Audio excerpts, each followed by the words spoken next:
Okay, guys, in this video lesson, we're going to start our introduction to acid-base chemistry, and we'll go from there. So first thing we want to do is talk a little bit about the properties of acids and bases, what makes them similar, what makes them different, that kind of stuff, okay? So the first thing, in terms of taste. Now, first thing, we do not taste chemicals in chemistry class at all. However, historically, back in the day, they used to taste chemicals, and what they found was that acids taste sour and bases tasted bitter, okay? And even today, in the foods that we eat, if you eat a food that tastes sour to you, it's probably because it has an acid in it, okay? Like Sour Patch Kids and those kind of things, they use citric acid or acetic acids to make that sour flavor to you guys. Bases tend to taste bitter, like coffees and bitter chocolates, those kind of things, and they have a base in them which causes that bitter flavoring to them, okay? But no, don't taste things in class. Acids, interesting enough, they look just like water, and if you touch them, they feel just like water. Now, if they're strong enough, they will start to attack your skin and eat away at it and cause chemical burns. That's not a good thing. But a weak acid, you wouldn't even know it at first. Bases, you know pretty quickly, because when you touch them, they feel slippery. Bases involve soaps and detergents a lot of times. And if you've ever touched something that like with soapy water, that kind of stuff, it kind of has slippery. That's the same idea here, okay? One misconception people have is that acids are bad for you and bases are good. That's not true. Both acids and bases, depending on which one you talk about, can be extremely corrosive to organic tissue and can be extremely damaging to humans in particular, okay? So we want to make sure we give both chemicals respect, because depending on the acid we use, the base we use, they could be very dangerous, okay? It is true that some acids are pretty harmless. I mean, we drink citric acid in orange juice constantly, okay? There are also some bases that are pretty harmless, right? So we use a lot of bases in our soaps and our detergents. They're fine. However, there are also things like sodium hydroxide, lye, or hydrochloric acid that if you put them on your skin would cause severe chemical burns very, very quickly. So we've got to be careful about those. In terms of how they react, both are able to react with metals, but one thing that makes it unique for acids is that when they react, they will always give off hydrogen gas. So it's a very quick way to identify an acid because its interaction with metals is to produce hydrogen gas. Bases can react with metals through a typical single displacement reaction. However, you're not going to make hydrogen gas. And it's not really because it's a base. It just happens because it's an ionic compound and it's doing single displacement. Okay? Both are electrolytes and have electrolytic behavior, so that's not something new to us. And when we do acid-base chemistry, unless otherwise noted, we assume all acid-base chemistry is done in solution. Okay? So everything that we do with acid-base chemistry is done in solutions. So we will be dealing with equilibriums and water a lot in our chemistry here. All right? We definitely want to review the naming stuff for acids and bases, because my expectation is that if I write HCl, you know that that's hydrochloric acid. Or if I say you react chloric acid, you know how to write its formula. So if you need more than just this slide for review, go back to trimester 1. You can access your archive classes. Go back to the video lesson on naming acids. Rewatch that whole lesson. You can even go back and do worksheets if you want to review this. All right, so here's your 1-minute review. Remember, if you have a monatomic anion, just Cl, you put hydro out front and then ic as a suffix, and you get the word hydro. Chlor is our root, ic acid. Okay, this is just one example of that. If you have polyatomic ions, like you have chlorate here and chlorite here, you don't use the prefix hydro, and we just call it chloric acid or chlorous acid, okay? Following these rules. That's a quick review. If you need more, go back to your notes. Bases, there are no special naming rules for bases, okay? So for bases, we name them just like we would any other ionic compound. So again, as long as you know how to name ionic compounds, you're good for bases. Now, we want to go through 3 different ways we define acids and bases. And we're not going to dwell on 2 of them very much because we're not going to use 2 of the 3 in our own class. So the first one that is an older definition, it was first defined by a guy named Arrhenius, is that acids are hydrogen-containing compounds that ionize to form H+. Okay, that's actually still a pretty good definition for acids. One piece of this that's important to us is that in this definition, we started to define that acids could be monoprotic, diprotic, or triprotic. What we mean by that is they could either have 1 hydrogen ion, 2 hydrogen ions, or 3 hydrogen ions to give. And again, mono, di, and tri is our prefixes for that. And then protic comes from the fact that hydrogen ions, if you look at them, what they are basically a proton with its electron removed for hydrogen. So the only thing left is a proton for hydrogen ions. So hydrogen ions are protons. They're the same thing, okay? So if you have two hydrogen ions to give here, you have diprotic. That's where it comes from, okay? Now, the definition for this older one made bases way too narrow, okay? They said that bases had to be hydroxide-containing compounds that ionize to form OH. It is true that bases are this, but there are other bases that are not this, okay? So because of this narrow definition, this was not one that we continue to use, okay? Now, the other definition that we're not going to use very often is actually the newest of our definitions, and it's the most broad of our definitions, okay? In this definition, it focuses on the movement of electron pairs. So acids are electron pair acceptors and bases are electron pair donors, okay?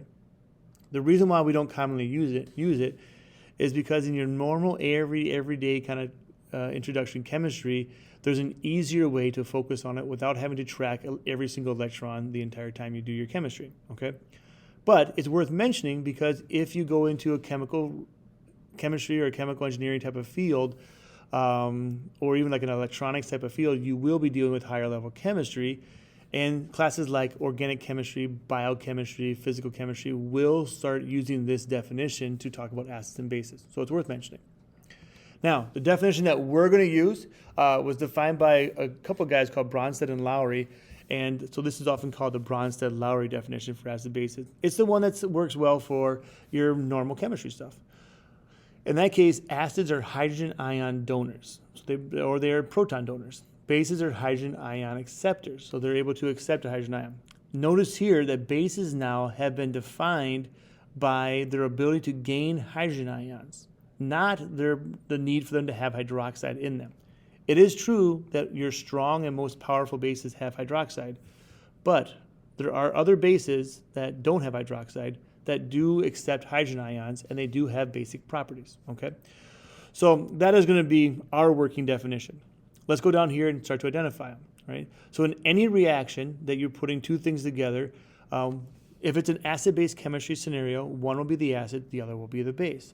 So in this case, we see NH3, and it's reacting to form NH4+. The water here is reacting, and it's going to end up being OH-, all right? Now, at first glance, you might say, wait a minute, water's not an acid, it's not a base. Water is neutral. I learned that in middle school. It's pH of 7.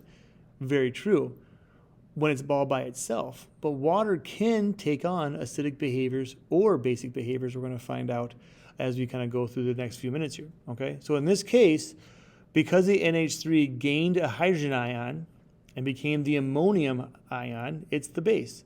Because water lost the hydrogen, became hydroxide, it acts as the acid, okay? Now, we truly would call water an acid here because it's giving up a hydrogen ion, okay? Don't let pH get in your brain yet. Down here, we flip the scenario. So the HCl donates its hydrogen ion to become chloride. The water gains it to become hydronium. And so the hydrochloric acid is the acid, and the water is the base. Now, it's kind of funny. I said the hydrochloric acid is the acid. Well, duh, that's going to be the acid, right? And that usually is the case. If you see a hydrogen-containing compound like this, it's a true acid, so it's going to act as an acid. Now, things like water can be forced into acting like acids also. Does that kind of make sense? Okay? So this is kind of how you would identify those. It's good that we can identify that because it's going to help us as we move forward in our chemistry here. Now, looking at this one, okay? I'm going to give you a second to take a look at it. And so pause the video and identify which of these two is the acid, which of these two is the base. Go ahead and go. All right. So if we take a look, we have NaHCO3. On the other side, the CO3 now has lost the sodium and it has an extra hydrogen. So it went from 1 hydrogen to 2. So this is the base because it gained hydrogen. The sodium is here. The sodium is just a spectator. It's doing nothing, okay? It's providing charge balance, but that's about it, okay? I could have wrote these without them, but then I would have some charges on here which would have confused you maybe. Over here, we have CH3COO, and we have 3 hydrogens bond with carbon, so that's kind of a molecular thing, but we have another hydrogen hanging off the end here.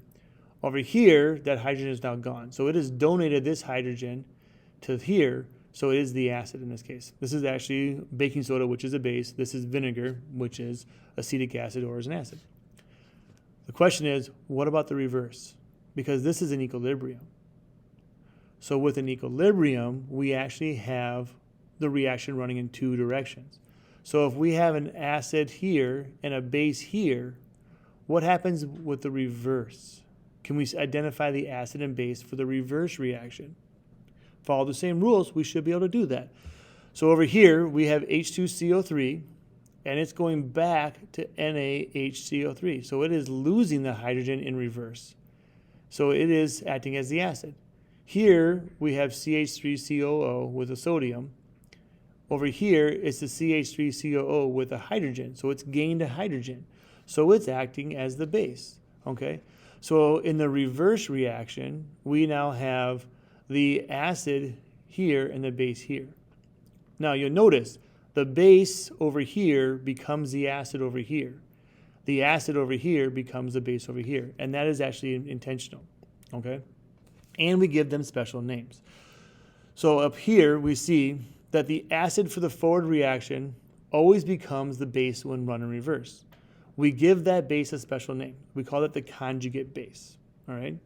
The reason why we say conjugate there is because we want to identify that when we talk about the conjugate, it's the one that runs in reverse for our equilibriums, okay? Same scenario down here. The base that was in the forward, if you run it in reverse, becomes the acid, so that's considered the conjugate acid, which means that every reversible reaction that's acid-base chemistry actually has two different acids and two different bases in them, depending on which way you look at the reaction, all right? This slide here kind of gives you a little bit of perspective of those conjugate acid-base pairs, all right? So way at the top here, we have perchloric acid. When perchloric acid reacts, it produces the perchlorate ion. So this would be the acid. If it was run in reverse, this would end up being the base running in reverse back to here. So this would be considered an acid to conjugate base pair. Down here, we see carbonic acid. If running forward, it turns into the hydrogen carbonate ion. If running reverse, the hydrogen carbonate ion acts as the base, okay? So in every scenario, one direction is the acid, the other direction is the base, okay? You can flip it.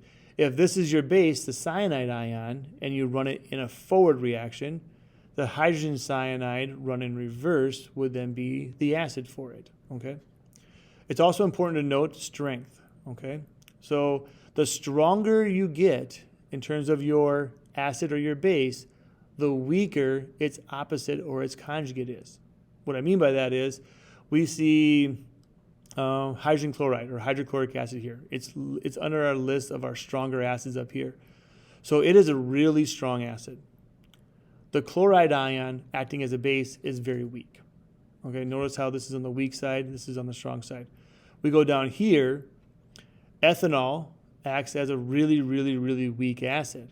So its base acting as a base, the ethoxide ion, is actually very strong. So it acts as a pretty strong base, but if it was acting as an acid, it'd be very weak. Okay, so you start to see this idea that there's a pairing, but when one is strong, the other is weak. That's what I want to get from this. All right, so we want to be able to identify these.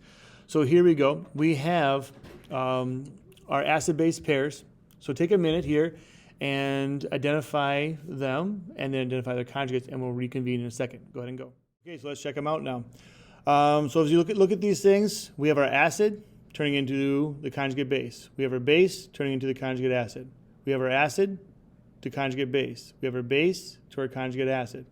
We have our base to our conjugate acid, and our acid to our conjugate base. Always paired up. Now, you may have noticed that some things in here can act as an acid or a base, and that is actually true.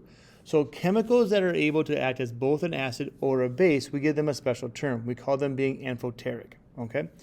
And if we look, we have water is our best example of that. So water is an amphoteric substance. In this kind of little graphic here, we see water reacting with itself to form both hydronium and hydroxide. So one of these waters acts as an acid, the other one acts as a base. Because of that, when water is by itself, it basically acts as an acid and a base and stays neutral, okay? There are some other chemicals that do that. It's worth noting that.